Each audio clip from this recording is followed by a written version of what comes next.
দীপাকে নিয়ে দার্জিলিংয়ে গিয়েই হিয়ার দেখা মিলল সূর্যের। আর হিয়াও সূর্যকে দেখা মাত্রই বহু বছর পুরনো রহস্য সূর্যের সামনে তুলে ধরলো। হ্যাঁ বন্ধুরা, অনুরাগের ছোঁয়ার আগামী পর্বগুলোতে আমরা ঠিক এমনটাই দেখতে চলেছি। দার্জিলিংয়ে গিয়ে আনন্দে মেতে ওঠার কথা সূর্যের, সোনাকে নিয়ে খুব সুন্দর একটা সময় কাটানোর কথা। কিন্তু সেখানে যাওয়া মাত্রই হিয়ার সাথে দেখা মিলল সূর্যের। হিয়াকে দেখে তো পুরো পৃথিবীটাই উল্টে গেল সূর্যের। একটা সময় ছিল যখন সূর্য হিয়াকে ভীষণ ভালোবাসতো, নিজের প্রাণের থেকে বেশি হিয়াকে ভালোবাসতো। আর সেই হিয়াকে হারিয়েছিল চোখের পলকে।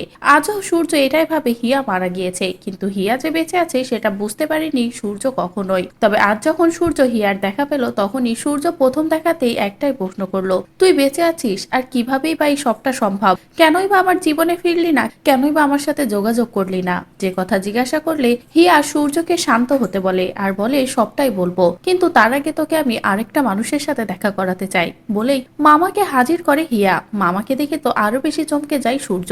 সূর্য বলে, মামা আপনিও আমার সাথে এটা করলেন, কিন্তু কেন? আপনিও সবটা জানতেন? তখনই মামা বলে, হ্যাঁ সূর্য, আমি বাধ্য হয়েছি সবটা করতে। এদিকে হিয়াও বলে, ওই রাতে আমাদের অ্যাক্সিডেন্ট হয়েছিল সূর্য, সেটা মিশকাই করিয়েছিল।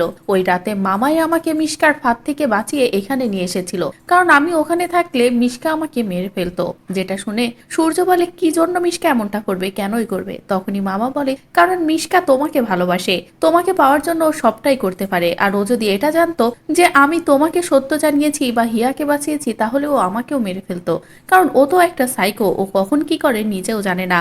আর এই কারণেই ওর থেকে আজ আমরা এতটাই দূরে। এদিকে সূর্য তো এই সবটা শুনে কেমন পাগল পাগল হয়ে যায়। সূর্য বলে, এই মিশকা তো আজও আমার পাশে আছে।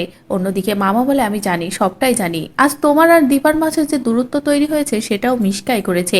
দীপা পুরোটাই নির্দোষ, দীপা কখনো কোনো অন্যায় করেনি। আর তুমি বাবা হতেও সক্ষম, এই সব খেলা শুধুমাত্র মিশকার। যেটা শুনে তো সূর্য কি করবে ভেবে পায় না। তো বন্ধুরা, বহু বছর পুরনো সব রহস্য যদি হঠাৎই এভাবে দার্জিলিং এই সূর্যের সামনে আসে, তাহলে সূর্য কি করবে? মিশকাকে কি কঠিন শাস্তি দেবে? এদিকে মিশকাও যদি জানতে পারে যে মিশকার আড়ালেই সবাই সত্যটা সূর্যকে জানিয়ে দিয়েছে, মিশকাই বা কি করবে? আপনাদের ঠিক কি মনে হচ্ছে তা অবশ্যই কমেন্ট করে জানিয়ে দিন। পরবর্তী আপডেট পেতে চ্যানেলটি সাবস্ক্রাইব করুন।